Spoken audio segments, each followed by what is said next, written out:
എനിക്ക് നല്ല good morning. എനിക്ക് ഓഫാണ്. അപ്പോൾ ഞാൻ വെറുതെ ജസ്റ്റ് ഒന്ന് പുറത്തേക്ക് ഇറങ്ങിയാണ്. ഞാനിപ്പോൾ ലുലു എക്സൈൻ അവിടെ നിൽക്കുക. ലുലു എക്സൈൻ അവിടെ നിന്ന് പിന്നെ കുറേ കടകളൊക്കെ ഇവിടെ ഉണ്ട്. അപ്പോൾ ഇങ്ങനെ അങ്ങോട്ട് നടന്നങ്ങനെ പോകുന്നതാണ്. ലുലു എക്സ്ചേഞ്ചിൻ്റെ അവിടെ നിന്ന് നടന്ന് എൻ്റെ ഹോസ്റ്റലിൽ നിന്ന് നേരെ ഞാനിങ്ങനെ നടന്ന് ഞാൻ ബീച്ചിൻ്റെ സൈഡ് വരെ പോവാണ്. കാരണം ഇന്ന് ഓഫായതുകൊണ്ട് രാവിലെ എല്ലാം ഫുഡൊക്കെ എല്ലാം അറേഞ്ച് ചെയ്തു, എല്ലാം വെച്ചിരുന്നു. അപ്പോൾ അതിന് ശേഷമായിട്ട് ഞാനെന്നാൽ വെറുതെ ഫ്രണ്ട്സൊക്കെ ഡ്യൂട്ടിയിലായിരുന്നു, അപ്പോൾ ഒന്ന് ജസ്റ്റ് പുറത്തൊക്കെ ഇറങ്ങാമെന്ന് കരുതി. അപ്പോൾ അങ്ങനെ ഇറങ്ങിയതാണ്. ഞാൻ ഒറ്റയ്ക്കേ ഉള്ളൂ. അപ്പോൾ ജസ്റ്റ് നിങ്ങളെ ഇവിടേക്ക് ഒന്ന് കാണിക്കാൻ വിചാരിച്ചു. ഞങ്ങളുടെ ഈ ഹോസ്റ്റലും ഇവിടെയുള്ള കടകളും ഒക്കെ തന്നെ നിങ്ങളേക്കൊന്ന് കാണിക്കാമെന്ന് വിചാരിച്ചു. ഇതൊക്കെ ഒരു തുണിക്കടയാണ് ഇതൊക്കെ കേട്ടോ. അപ്പം നടന്ന് ഞാനിങ്ങനെ കുറേ ബീച്ച് സൈഡിലേക്ക് പോകണേ കുറച്ച് നടക്കണം അങ്ങോട്ട്. എൻ്റെ ഹോസ്റ്റലിൽ നിന്ന് കുറേ താമസമുണ്ട് ബീച്ച് സൈഡിലേക്ക് പോകാനായിട്ട്. അങ്ങനെ നടന്ന് പോകാം.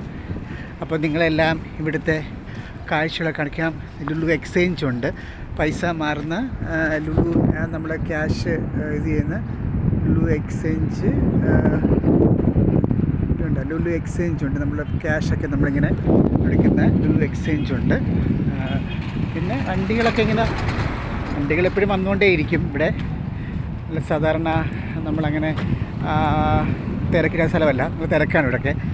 പ്രത്യേകിച്ച് ഫ്രൈഡേ ആയപ്പം നല്ല തിരക്കാണ്. കാരണം ഫ്രൈഡേ മിക്ക എല്ലാവരും ഓഫാണ്.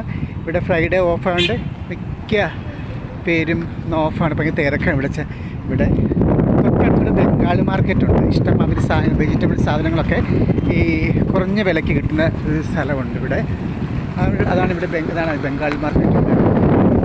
മട്ടന് ബീഫൊക്കെ കിട്ടും. പിന്നെ കുറേ ഇങ്ങനെ അങ്ങോട്ട് നടന്നങ്ങനെ അങ്ങോട്ട് പോകാം. അപ്പോൾ ഞാനിപ്പോൾ റോഡ് മുറിച്ച് കടക്കണം. റോഡ് മുറിച്ച് മെയിൻ റോഡ് മുറിച്ച് കടന്നെങ്കിൽ ബീച്ച് സൈഡിലേക്ക് പോകാൻ പറ്റുകയുള്ളൂ. അപ്പം അങ്ങനെ ഇന്നത്തെ വിശേഷങ്ങൾ ഇതൊക്കെയാണ്. ഓഫായതുകൊണ്ട് ഞാൻ പുറത്തേക്കാണ്. എന്നാൽ ശരി, ഓക്കെ, ബൈ.